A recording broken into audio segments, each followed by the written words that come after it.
Assalamualaikum warahmatullahi wabarakatuh. Perkenalkan, saya Wijang Bewatri Tarantiko, nomor absen 33. Saya Muhammad Yusuf, nomor absen 18. Saya M. Labib Mumtaz Atawa, nomor absen 15. Saya Rizal Lakuntaru, absen 26. Meanwhile, in our universe. Perkenalkan, nama saya Rizal Zaran Sakilsah, absen nomor 6. Yang pertama yaitu pengertian. Alih fungsi lahan adalah perubahan fungsi sebagian atau seluruh kawasan lahan dari fungsi semula ke fungsi lainnya. Alih fungsi lahan dapat terjadi karena beberapa faktor, di antara lain faktor sosial ekonomi, seperti meningkatnya kebutuhan lahan untuk permukiman, industri, dan perkebunan. Faktor alam, seperti bencana alam yang menyebabkan lahan tidak dapat digunakan lagi untuk fungsi semulanya. Faktor kebijakan, seperti pembangunan infrastruktur yang membutuhkan lahan. Contoh alih fungsi lahan. Yang pertama, perubahan lahan pertanian menjadi lahan permukiman.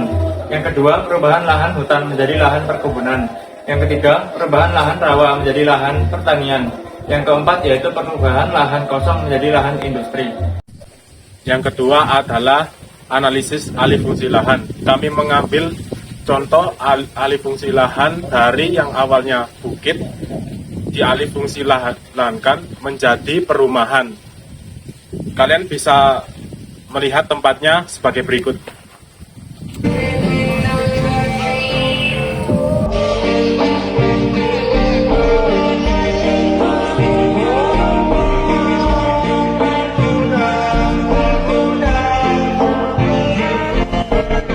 Pertama adalah analisis rona lingkungan awal. Sebelum pembangunan perumahan di sini, awalnya adalah hutan yang menjadi habitat berbagai hewan seperti belalang, laron, babi hutan, dan lain sebagainya.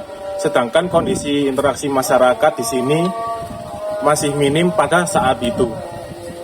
Selanjutnya yaitu analisis dampak lingkungan. Kami membagi dua dampak lingkungan, yaitu dampak positif dan dampak negatif. Dampak positif yaitu pembangunan perumahan, meningkatnya interaksi masyarakat di daerah itu, infrastruktur yang dibenahi sehingga mobilitas masyarakat lebih mudah, meningkatkan perekonomian masyarakat sekitar.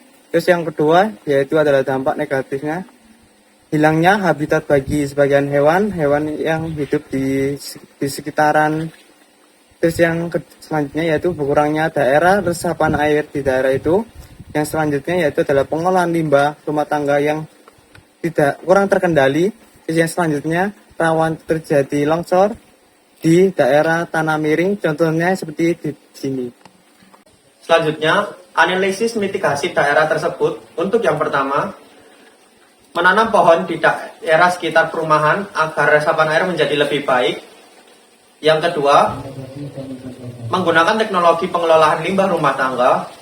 Yang ketiga, menyisakan hutan sedikit agar makhluk hidup yang daerahnya rusak kemarin bisa pindah ke habitat baru. Yang keempat, menanam pohon di daerah miring agar dapat meminimalisir terjadinya tanah longsor. Dan yang kelima, mengurangi penggunaan mesin-mesin yang berasap agar tidak terjadi perubahan iklim mikro yang signifikan. Alih fungsi lahan adalah perubahan fungsi lahan dari fungsi semula ke fungsi lainnya. Alih fungsi lahan dapat berdampak positif dan negatif terhadap lingkungan hidup. Dampak positif alih fungsi lahan antara lain menambah ketersediaan lahan, meningkatkan perekonomian dan menciptakan lapangan pekerjaan. Dampak negatif alih fungsi lahan antara lain hilangnya habitat, pencemaran, dan perubahan iklim mikro. Mitigasi alih fungsi lahan dapat dilakukan dengan cara menjaga kelestarian lingkungan. Jadi kesimpulannya adalah alih fungsi lahan harus dilakukan secara bijak dan memperhatikan aspek lingkungan hidup. Terima kasih. Lagi beres-beres lah, gila. Gila, bener. Oh iya, gila pemandangannya bagus coy. Yoi. Lahan coy. Cang, Wijang. Wijang sih. Dingin banget Mas Wijang. Astagfirullah. Yoi.